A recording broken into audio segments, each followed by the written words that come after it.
Hello and welcome back to Fire Emblem Order of the Crimson Arm 100% Croats low turn count playthrough. This video will tackle Chapter 15, the first arrive map of the game, even though it's basically just a seize map, but any unit can seize. At the start of this map, we get a momentous occasion. Alchemist promotes! Not only does he get a lot of stat boosts,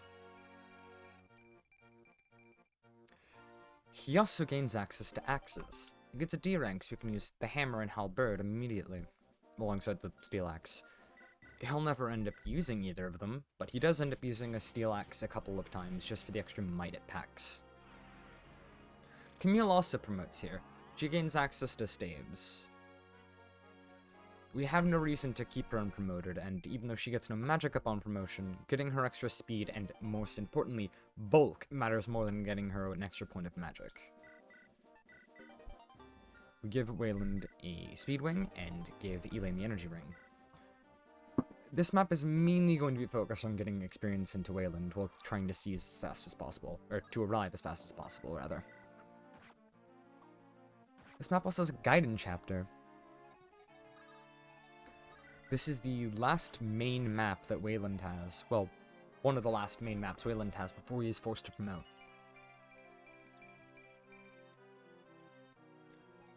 You can see August's stats are actually quite high, despite being level 6 or so unit when she joins. Lonnie and Sven, of course, are going to be handling the boss.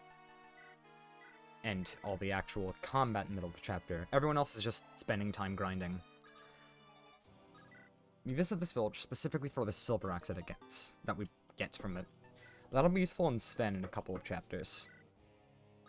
There are more villages on this map we don't visit. Among them is a Divine Tome. We get a Divine Tome at the end of the next chapter, if we recruit a unit who has one. And, an Armor Slayer, which sucks to miss out on, in all honesty. We buy a couple Javelins and Hand Axes because we're running very low. We also buy 2 more Steel Longbows. This is the last map Boleslav has before he promotes, and I believe also the last map Elaine gets before she promotes. The reason we gave her the energy ring as opposed to giving it to someone like Wayland is mainly just because we want her to have good offense next map. Wayland breaks out the light brand here specifically so that he can gain experience faster. We want to conserve it, but we can use it willy-nilly up until chapter 19.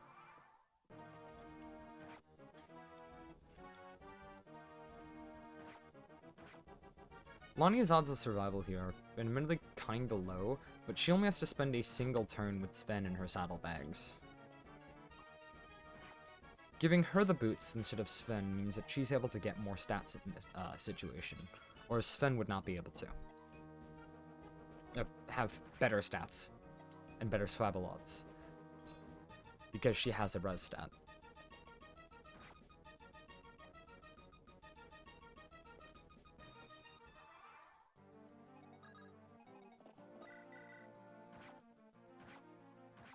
Negu intentionally doesn't have a very powerful weapon in this map because we're trying to set more kills up for August. Negu has time to promote. We want August to be combat capable as soon as possible. Even though her stats are pretty good, we want to get them as high as possible.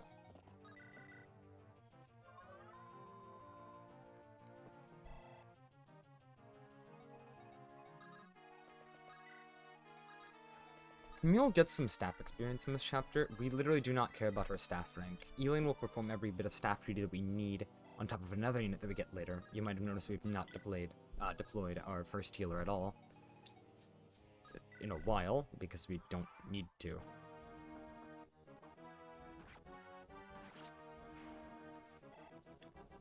It's just using a mend staff or heal staff is an easy way of getting Camille some experience on turns where she has nothing else to do. I had to record this map several times because I forgot to have Wayland equip a steel sword instead of the light brand. We have to conserve the light brand for chapter 19.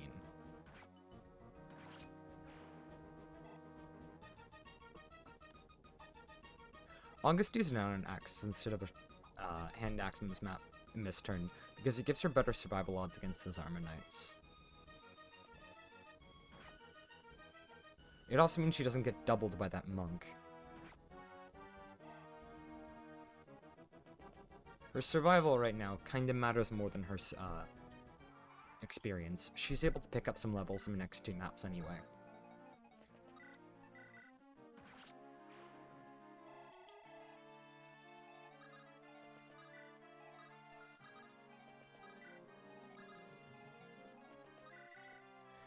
What I should have done, in all honesty, was send Camille over to that other armory to pick up a fire tome if it sells them. Unfortunately, I didn't think ahead. August being in that position also baits an Armor Knight over for Negu to be able to pick off with the heavy spear.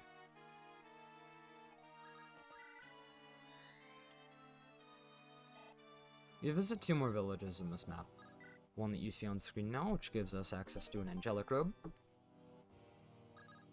And one at the very top of the map that contains a secret book. Negu's stats are finally starting to look competent, even if they have been for most of the game.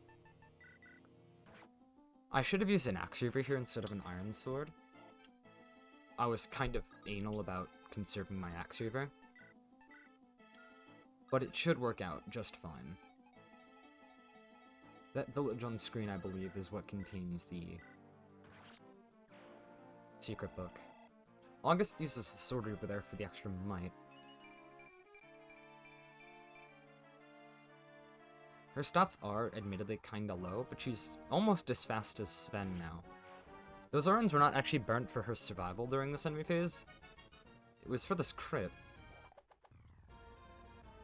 Sven's stats are so high right now that he could take a crit from the boss and still survive. In case you're wondering, if we didn't have the killer axe, we would have just traded Sven the silver axe instead of sending it to the convoy. And had him kill the boss with a hit over enemy face and player face. We got another Earth Seal. We're starting to get a lot more of them, which is nice because a lot of our units are going to start wanting to promote soon. Hell, most of our units are going to be promoted really soon.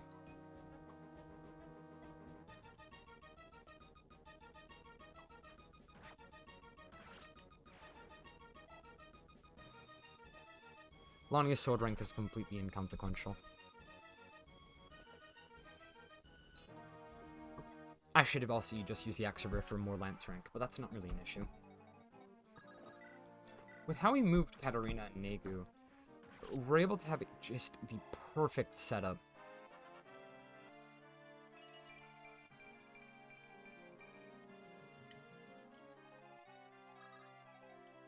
Negu's level up there provides Elin with a healing opportunity. This screwed me up a lot. I had to record this a lot. We have to wait to dance with Katarina until August kills that night. Otherwise, August will not crit. Because this dance gives Katarina a level up. One thing that I'm not sure if I mentioned or not is that Katarina can use staves, which is completely useless. Anyway, this village gives us a secret book. Alchemist tries for a bit of axe experience. It doesn't matter if he hits or whiffs. I wasn't sure if he ever needed to reach killer axes.